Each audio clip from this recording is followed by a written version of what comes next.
আমরা রয়েছি এখন আসাম কামাখ্যা মন্দিরে। এইমাত্র মন্দির থেকে পুজো দিয়ে বেরোলাম, মা কামাখ্যার প্রসাদ হাতে নিয়ে রয়েছি এখন। ভীষণ সুন্দরভাবে পুজো দিলাম। আজকে আমরা সেই বিরাট লাইনে দাঁড়াইনি, নাট মন্দির থেকেই পুজো দিলাম। আমরা পরশুদিন এসে সেই 10 ঘন্টা লাইনে দাঁড়িয়ে আবার পুজো দেব।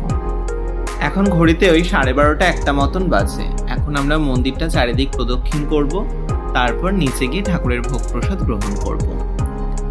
মন্দির চত্বরেই অনেক ছাগল উৎসর্গীকৃত, তারা ঘুরে বেড়াচ্ছে। ওদেরকে একটু প্রসাদ খাওয়ালাম, তারপর আমরা এখন নিচের দিকে যাব। এটি হচ্ছে কামাখ্যা মন্দিরের প্রধান গর্ভগৃহ। ঠিক আমরা তার সামনেটাতেই দাঁড়িয়ে রয়েছি। চলুন এবার তাহলে নিচের দিকটাতে যাই। কামাখ্যা মন্দির নিয়ে আগের যে ব্লগগুলো আমার চ্যানেলে আপলোড রয়েছে, সেগুলো আশা করি আপনারা দেখেছেন। সেখান থেকে কামাখ্যা মন্দিরের ইতিহাস সম্পর্কে আমি জানানোর চেষ্টা করেছি।